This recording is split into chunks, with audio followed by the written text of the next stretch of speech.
Sathamba people સહકારી બેંકનો સભાસદ મુદ્દો યુવાનોની અરજીઓના સ્વીકારાતા ઉઠ્યો વિવાદ। સાઠંબા પીપલ્સ સહકારી બેંકમાં સભાસદ બનાવવાની પ્રક્રિયા અંગે છેલ્લા કેટલાક સમયથી સ્થાનિક નાગરિકોમાં અસંતોષનો માહોલ જોવા મળી રહ્યો છે। શહેરના કેટલાક યુવાનોએ સમાજ અને શહેરના હિતમાં બેંકના સભાસદ બનવાની ઈચ્છા વ્યક્ત કરી હતી અને વિસ્તારના નાગરિકો પાસેથી અરજીઓ મંગાવી ફોર્મ ભરી બેંકમાં સોમવારે સુપ્રત કરવા ગયા હતા।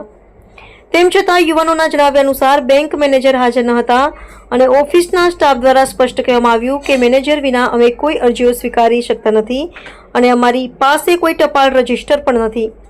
આ બાબતે તીવ્ર નારાજગી વ્યક્ત કરતા કૌશિકભાઈ પટેલે જણાવ્યું કે અમે નિયમિત રીતે ફોર્મ ભરીને સમયસર સુપ્રત કરતા આવ્યા છીએ, પરંતુ બેંકના કાર્યાલયમાં યોગ્ય જવાબદારી લેવાતી નથી। મનોજ મારવાડીનું કહેવું છે કે જો નવી પેઢી સહકારી સંસ્થામાં જોડાવા માંગે છે તો તેમની અરજીઓ સ્વીકારી સહયોગ આપવો જોઈએ। આવી અકાર્યકારી દિશા થકી નિષ્ઠાવાન નાગરિકો નિરાશ થાય છે। સ્થાનિક નાગરિકોમાં બેંકની વ્યવસ્થાપન પદ્ધતિ અંગે અનેક પ્રશ્નો ઊભા થાય છે અને પદાધિકારીઓ દ્વારા જવાબદારીપૂર્વક કામ નહીં થાય તો જાહેર આક્રોશ ઉદ્ભવવાની પણ શક્યતા છે। રિપોર્ટર અલ્પેશ ભાટિયા। મૂકી અને બા દવાખાને ગયેલા હજી લગીન મસ્ટરની ભરેલ નથી અને મસ્ટરનું કીધું તો બેંકના કર્મચારીઓએ કીધું કે એ વસ્તુ તમને જોવા મળે નહીં।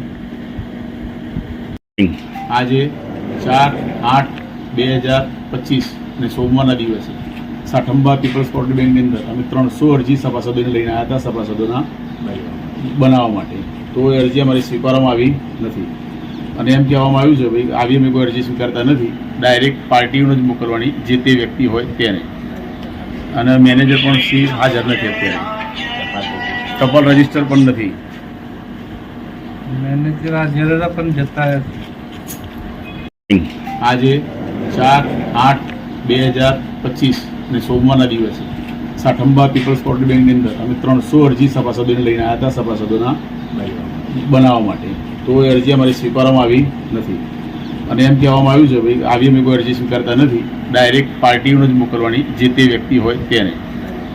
અને મેનેજર પણ સી હાજર નથી, અત્યારે ટપાલ રજીસ્ટર પણ નથી। મેનેજર હાજર પણ જતા